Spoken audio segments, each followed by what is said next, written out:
Hi students, welcome to the video lecture of Python programming.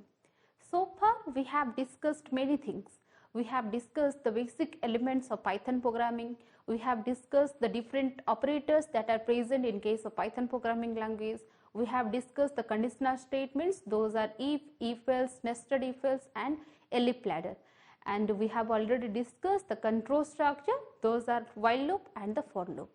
So I think we are quite familiar with the syntax of Python programming. So now it's time to solve some sort of problems in terms of programming. So before going to write the program directly, let us dive into the module, that is problem solving concept. We should know what actually the problem is, then how to solve the problem, then after we will go for the programming. So what is a problem? I am giving you some example to understand what actually the problem is. Suppose, take the example, after completion of +2, we ask someone which type of course should I take, in which college I should get admitted into, what is the best way to get a job, or if I am going for shopping, then I can ask which type of color that I should buy a dress. So these are the problems we are facing in our day-to-day life. So each of these questions represents the problem that we face in our day-to-day life, and every one of you are indeed a good problem solver. We make decisions every day to solve problems that affect our lives. Every time when we are engaging in an action to move from the current state to the goal state, we are solving problems. So there are two types of problems we face actually in our day-to-day life, or in case of computer field also we are having two types of problems. So let us see what are the types of problems we are facing. The types of problem are, one type of problem is well defined and another type of problem is ill defined. So in case of type of problems,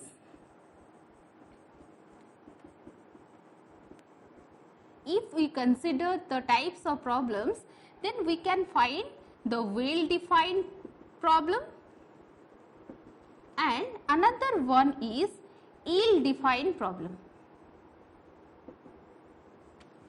So what actually this well defined and ill defined means? So well defined means having some clear starting and ending points, and in case of ill defined, if the problem does not have a clear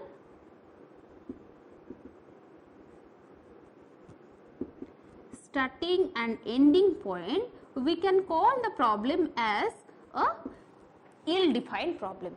So what actually this means, the clear starting and ending points, and if the problem does not have a clear starting and ending point, that problem will be treated as a ill defined problem.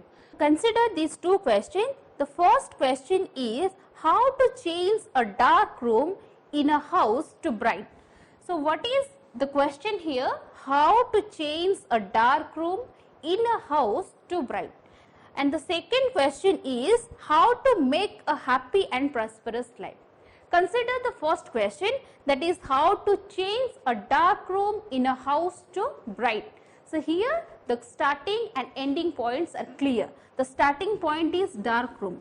Now which type of room we are having? We are having a dark room. And what is the problem? The problem is we have to change the dark room into bright. So the ending point is here bright. So this can be called as the well defined problem.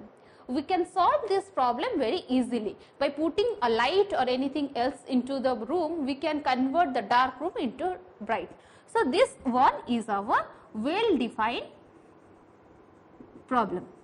Consider the second question. So second question here, how to make a happy and prosperous life. So the question is here to make our life happy and prosperous. So it does not have a starting and ending point as a clear one. This can differ from person to person. When will we say the life is to be happier? Many persons consider their life happier if they are living in a quiet and your natural environment, and many persons consider their life happier when they are maintaining a luxurious life. So, it differs from person to person. So, there is no clear point we can define the life should be happier in this way. So, these are the two examples. In case of the first example, in case of the first question, we have the clear starting point, that is dark room, and the ending point, that is bright. But here we do not have any clear starting and ending points. So, this is the well defined, and this one is the ill defined.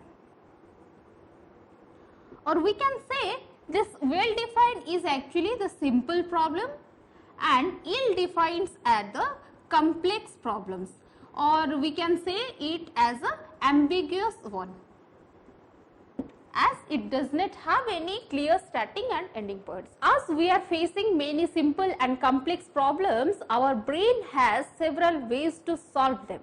So, let us see what are the types of procedure there to solve a problem. There are three types of procedure to solve a problem. The first one is trial and error, the second one is algorithm, and the third one is heuristic method. So, let us see it one by one. So, the first procedure to solve a problem is the trial and error method. In case of trial and error method, we can use different combinations, or we can use different possible combinations until we get something, or until we get the appropriate result. Take an example. Suppose you forgotten your email password. Only you knew that the password contains 8 characters. Then what you can do to retrieve the password, that you can make possible combination of different digits and different characters. Suppose I can write here 1, B, C, or any digit, suppose 1, 2, 3, 4 and like that. So, by combining all the possible characters into together, we can try until we get our password. If we are lucky, then we can find our password early, but it may take a long period of time to retrieve our password by putting some sort of combination of different characters. Okay. The second method is algorithm method. So, what is an algorithm? We will go for the algorithm and flowchart and all that in the forthcoming chapters, but here we should know what actually the algorithm is. The algorithm is a step-by-step procedure to solve a problem. So, what actually that step-by-step procedure? So, we know that our email password is of 8 characters. We can try, first we can try 1, 2, 3, 4, 5, 6, 7 and 8. If it will not work, if my password is not this, then I can change one character at a time. That means the first character is here what? 1.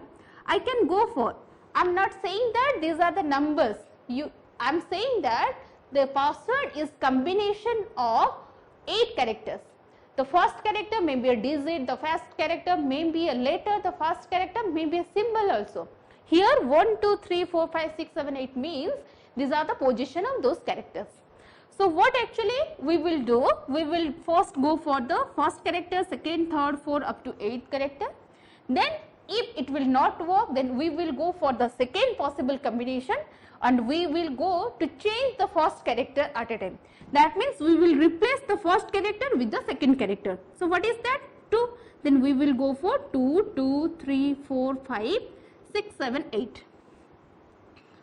If it will not work, then we will go for changing the first character, that 3, 2, 3, 4, 5, 6, 7, 8.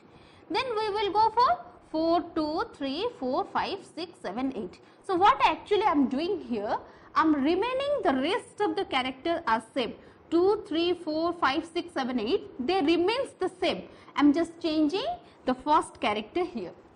After changing all the possible characters that can be in the first position, if I am not going to retrieve my password correctly, then what I will do? I will go for the second character. So, I can write 1, 2, 3, 4 up to 8. Then I can change the second character like 1. I have left with 1. So, 1, 1, 3, 4 up to 8. Then 1, 3, 3, 4 up to 8. Then 1, 4, 3, 4 up to 8. So this is the algorithm approach. This is the appropriate approach that we can retrieve our password. Next, the third one is the heuristic approach. This algorithm approach may also take some long period of time to retrieve our desired password. So the third one is heuristic approach. So the heuristic method is a technique that helps us to solve the problem quickly than the trial and error method and the algorithmic method. So in case of heuristic technique, what we are going to do, that is, suppose we will try on some numbers, that is the familiar numbers.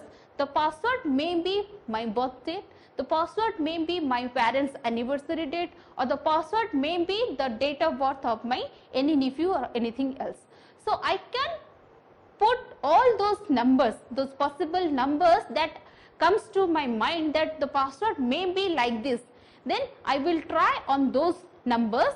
If I will get the output, then it is very quickly. By trying the algorithm approach, here we are changing one character at a time. But in case of heuristic approach, we are going to try on some possible combination of possible numbers that comes to in our mind. So this is the possible case where we can retrieve our forgotten password quickly. So these are the three methods that we can apply to solve any problems. So computer is actually what? The computer is a very powerful and flexible machine that enables to carrying or to performing a large number of tasks. But the computer cannot perform any task on its own. It is the responsibility of the user to give the instruction to the computer. Although computer is a powerful machine, but the computer has no intelligence or no thinking power. That means the intelligent quotient, that is IQ of the computer, is 0. So it is the responsibility of the user to instruct the computer in a precise manner. If we want the computer to do some task, then we should give some proper instruction to the computer. The computer only accepts our instruction and the computer only performs the task according to our instruction. So this is the responsibility of the user or the programmer to instruct the computer in a proper manner. So before going to write the program is actually what? That is the collection of some instruction that is intended for doing some task. So before going to write the program, we should know what actually the problem is, how to solve the problem. That means to solve a problem, we should write some sort of sequential instructions in a proper manner. Then we will give those sequential instruction to the computer, and according to our sequential instruction, the computer is going to do some task. So computer is not capable of doing any task on its own. In fact, the problem solving is not a job for the computer. The step-by-step or sequential instruction should be given to the computer through the user or by the programmer. So this is the responsibility of the programmer to write the logic and the instruction of that problem, and then the instruction will given to the computer. So let's see what are the steps that involved in problem solving concept. The first step is identifying and analyzing the problem. Until and unless we don't know what actually the problem and what actually my user wants, we cannot write the code. We should identify the problem and we should analyze the problem actually. First, we will go for the user requirement, that is the identifying and analyzing the problem. First, we will identify what actually my user wants. Then we will analyze the problem, how to solve this problem, what are the best ways to solve these problems. So this is the analyzation of that problem. After identifying and analyzing the problem, then we will go for the second step, that is algorithm. So what I have told, algorithm is a step-by-step procedure to solve any problem in a precise time period or in a defined time period. So after analyzing the problem, we will go for developing the solution. We will go for how we can solve the problem in case of algorithm. That is the step-by-step method. So, what actually that step-by-step method? We are facing many problems in our day-to-day life. Like if we are going to bake a cake, then there are different steps. Or if we are going to make a cup of coffee, then what are the procedure? The procedure is we should boil some water, then we will add some sugar and we will add some milk, and at last we will add some coffee powder, then we will get a cup of coffee. So, these are the procedure to make a cup of coffee. So, that is actually an algorithm. How we are going to solve the problem in a sequential manner, in which steps we are going to solve the problem, that is algorithm. So, after the completion of the algorithm, we will go for the third step, that is flow charting. So, what is this flow charting? So, flow charting means whatever the logic we have developed in algorithm, we are going to represent those logic into symbolical format. By using some sort of symbols and the data flow among those symbols, we can develop a flow chart for that program or for that problem. So, in our next class, we will go for the algorithm and flow charting. So, after converting the logic into the symbolical format or into the diagram, that is flow chart, we will go for the fourth step, that is coding. So, what actually this coding means? The computer cannot understand our language is the high level language, computer only understands some instructions and in case of binary code. So, we cannot write the program in binary format, we are not acquainted with the binary format. So, we have to write the computer by using some computer language. We are now studying the Python programming language. So, we are going to write the code in case of Python. But if you can write the computer code in any type of language, you can write in C, you can write in Java, you can write in PHP or whatever. So, coding means we are going to convert the flow chart into some sort of instruction by using some computer language, and here we are considering the Python language. So, coding means that we are going to convert the logic that has been developed in algorithm and that has represent in case of flow chart. We are going to convert those flow chart into some sort of codes or into some sort of instructions. So, that is coding. After coding, we will go for the compilation and execution. So, what actually that means? We are writing the instruction in some sort of computer language. So, is my computer directly understand whatever the code is written in Python? No, my computer will not understand if there is no compiler. The compiler is used to convert the code, that is the source code, into some binary format or into the machine readable form, that is the byte code. So, whatever we write in case of Python program or by using some syntax of Python, that is our source code. So, to understand the computer, we need a compiler, that is actually a special software. The compiler will first check our source code. Is there any syntax error? If there are any syntax error, then the compiler will not convert the source code into the machine readable code. We have to first fix those syntactical errors that comes while we are compiling our program. After successful compilation, that means after correcting all the syntactical error that we faced in phase of compilation, then the compiler will convert the source code into the binary code or into the machine readable code. So, there are two works of the compiler. First, it will check the errors. Only the error free source codes are going to convert into the machine readable codes. Then after the compilation, if the compilation is successful, then we will go for executing the program. So, what actually that means, executing the program? That means for some sort of inputs, my program is going to give some outputs. If I am giving some inputs to the computer, or if I am going to give some input to the program should return me some result. The result may be correct, the result may be incorrect. If the result is incorrect, then it depends on the logic of the program. Execution means we are giving some input to the computer and the computer is giving some output to us. So, we should rectify that whatever my programmer intends to do or whatever the user wants to do, my computer or my program or my software is actually providing those requirements or not. So, that is the testing and debugging. So, the sixth phase is testing and debugging. So, debugging means what?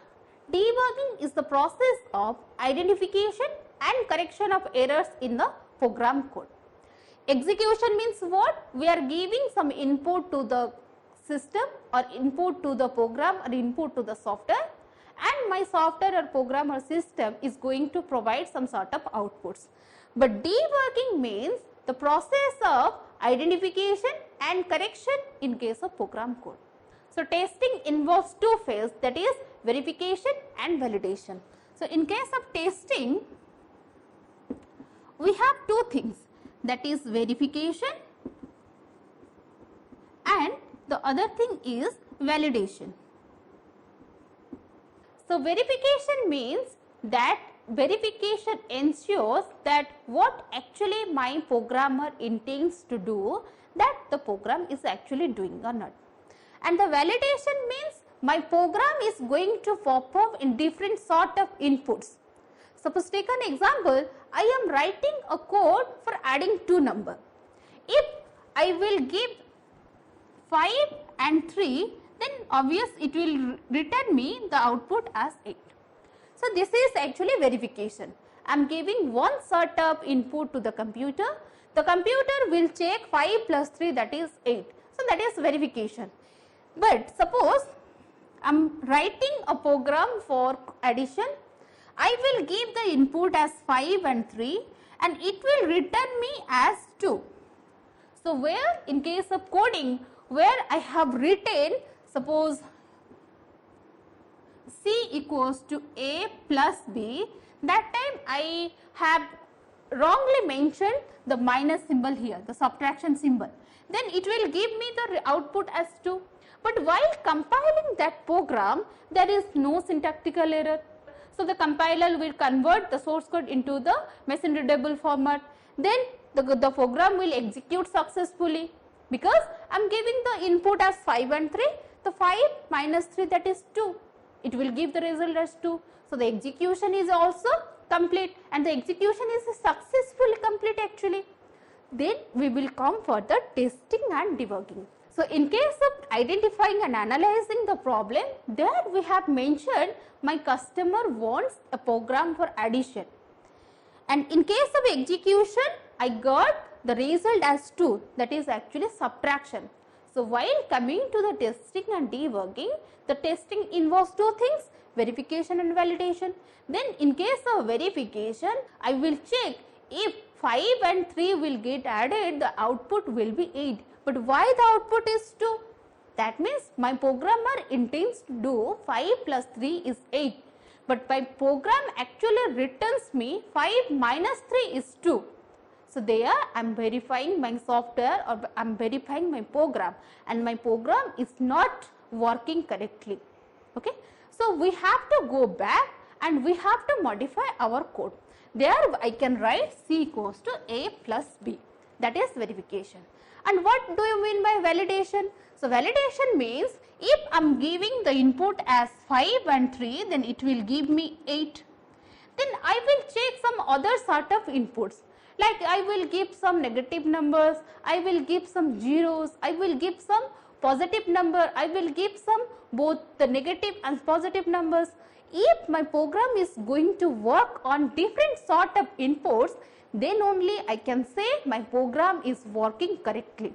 If I will give minus 5 and 3, obvious it will show me minus 2. If it is not showing me minus 2, then I will know that my program is not working properly. If I will give input minus 5 and minus 3, then it will surely show me minus 8. If it will not show me minus 8, then I can say my program is not working properly. So, that is the verification and validation. So after validating my program, that means if my program works for different sort of input, I can say my program is correct, or I can say my program is working properly. Next, after the testing and debugging, the last one is documentation. So why we need this documentation phase? Because suppose I am writing a program now, and after 1 or 2 years my customer wants some modification, then that time it will be very difficult if I will go for the code and check what actually the error is. So I have to maintain a proper documentation for my program. That will help me for the debugging, for the maintenance, and for the evaluation of my software. So documentation is needed. That means whatever we analyze, identify and analyze the problem, that we should keep a record for that. Then what is the logic of the problem? That is actually algorithm, that we should keep in our record. What is the flowchart? That means designing, that we should also keep in our record, and the coding, that also we should keep in our record.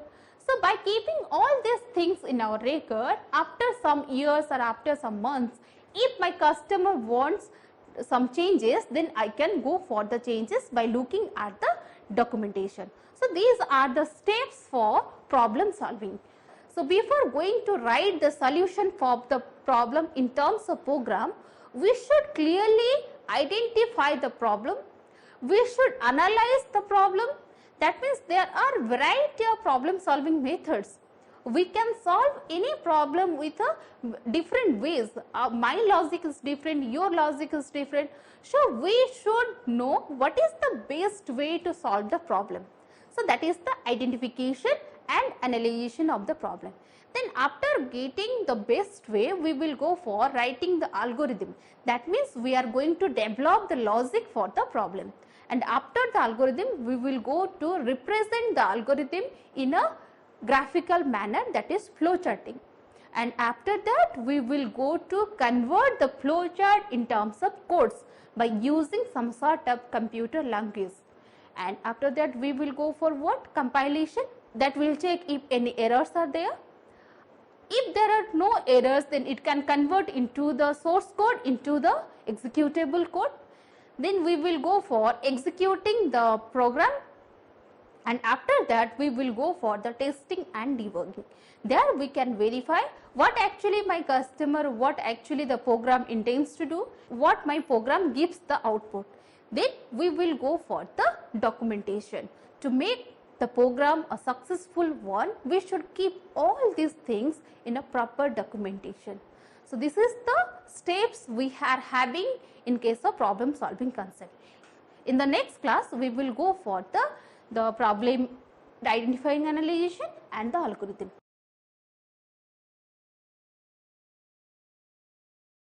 Thank you.